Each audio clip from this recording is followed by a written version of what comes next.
honeybees! Today I'm going to be doing a review and I'm going to show you how I apply the Becca Ultimate Coverage Complexion Cream Foundation. I've spoken about this already on my channel. I mentioned it in a haul, I believe, and I've mentioned it on my vlog a few times because I've been wearing it a very good amount of time. So I wanted to do a full review for you guys because I know a few of you were very curious about this foundation. So I want to first start off with the packaging. I do really like the packaging. I feel like it definitely looks very high-end and sleek. It has like, this part here is brown. It's a little bit softer of a material, but it's not, doesn't collect foundation. It wipes off very easily and it doesn't collect fingerprints or anything like that. And then the name's right here. And then it has like their little Becca symbol here on the top.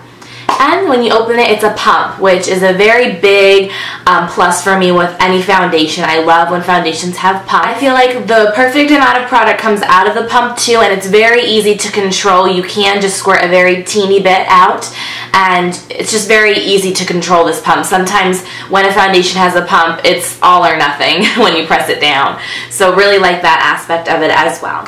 Next, I want to get into the formulation of this foundation.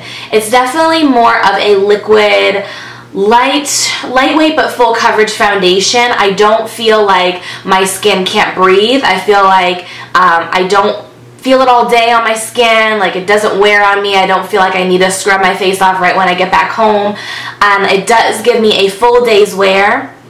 I do set this with a powder because I feel like if you don't set it with a powder, it has a tendency to be a little bit tacky when you touch your skin, and I never like that.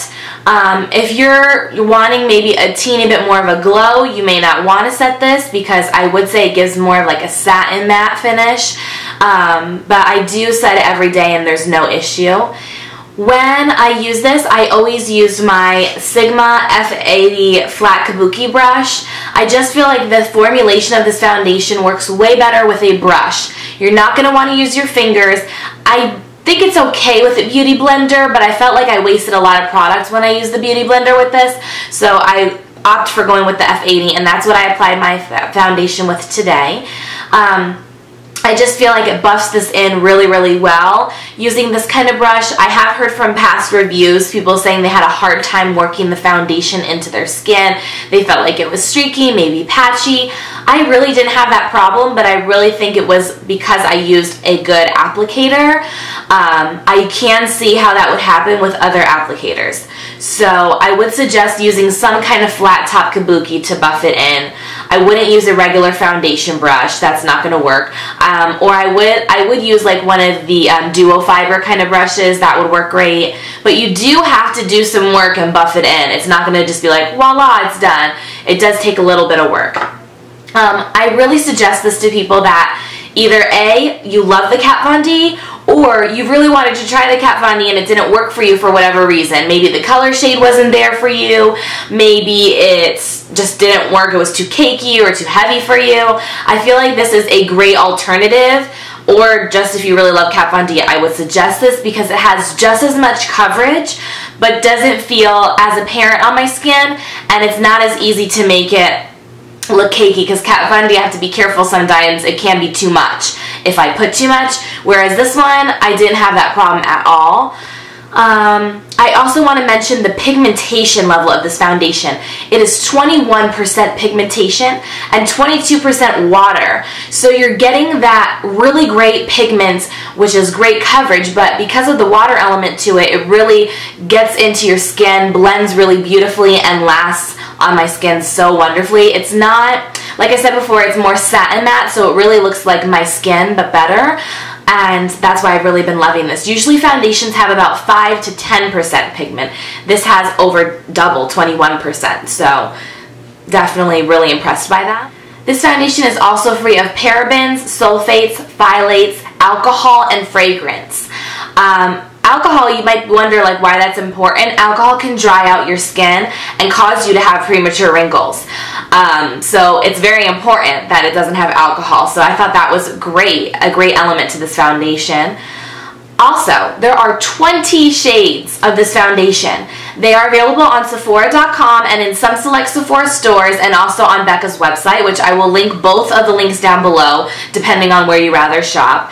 The Becca website, for some reason, they only had 13 shades available for purchase on their site, but there are 20 shades available on Sephora.com. So if you have a really hard time matching to certain foundation, especially if you're darker, I know like there's not a good selection when you're a darker complexion, and this foundation really does have a great selection. So I think anyone could be able to find their color. I am in the shade Sand, which is a little bit more on the beige, but pulls more golden yellow undertone wise. So I really think it's a absolute perfect match, at least for me right now before summer hits. And I've just been using it almost every day. This one and my Jouer Matte Moisture Tint have been my go-tos, as well as the Estee Lauder Double Wear. Those are my top 3 right now, and I've just been getting a ton of use out of this. I'm going to work after this at Sephora, and I know I'm going to need to really have a long-wearing foundation. That's when I wear this. I will say one other negative that I had with this foundation was areas that I have larger pores. My nose area. I have very large, obnoxious pores on my nose. I use a pore filler, but they still can be apparent depending on the foundation I use. With this foundation, unfortunately, it was very hard to not show my pores in the middle of my nose. I would work it in, it was fine, but it didn't look great until I put my powder on top of my nose, and then I was fine after that. So if you have very apparent larger pores all over the face, you might not like this because it may not sit as well in those areas. However, when it comes to covering blemishes or dark spots, this did its job, and I didn't have a problem with that at all. It was just really like larger pore areas. So overall, I'm sure you can already tell, but I really do love this foundation. I give it 2 thumbs up. It is a little bit higher of a price point because it is high end. It's $44 for a little over an ounce of product. So, you know, it packs a little bit of a punch. But you could always wait for a Sephora VIB sale. I think the next one won't be till fall, so you could wait and try it out then if you wanted. Or if you have the Becca foundations at your Sephora, go ahead and get a sample, because you can try it out and see if it's really as magical as it has been for me. Because everyone's skin's going to be different, of course, but it really has been beautiful on me. I'm not sure if I mentioned, but I am oily in my T-zone, normal everywhere else. So it did last even in my oily areas. I probably had to touch up maybe once, about 5 or 6 hours into the day. I'll need to touch up my T-zone a little bit. Other than that, I didn't have a problem with it getting oily on me at all. If you're a dry skin, I did read a few reviews on Sephora.com for those who had like normal to dry skin, and many of them rated it 4 to 5 stars. I did see like 1 2-star from a dry skin person just because they felt like, again, the application was a little patchy. I'm guessing they weren't using the F80 though, because these together are a match made in heaven. And if you guys want to purchase this, I'll have the links down below as well. I'll have my Sigma link down below with the coupon code if you guys wanted to get the F80. If you don't already have it, what are you doing with your life? Just kidding. But everyone talks about this, and it really is for a good reason. It's a magical brush. Before I let you go, I'm going to talk about my lip combo because I know a few of you might ask me, and I'm really bad at remembering to list all the makeup down below. I always record prior to editing and posting, so it's really hard for me to remember everything that I put on my face. So today I have the Buxom Lip Crayon in... It's a big and healthy lipstick in Nantucket, which is this really gorgeous corally nude. You know I've been really into my corals lately. And this does have a plumper, so it's a little tingly. And then I have my favorite Maybelline Elixir gloss right now in Breathtaking Apricots. And this gives it more of like a pinky coral tone to it when I combine those two. I've just really been loving this. I've worn it like 2 days in a row now. And I do have fake lashes on today. They are the Ardell's, no, not Ardell's, the Red Cherries number 110s, because I am going to go to work right now at Sephora. So I hope you guys really enjoyed this review. Let me know if you would like more foundation reviews in the future, and I will see you very soon. Bye!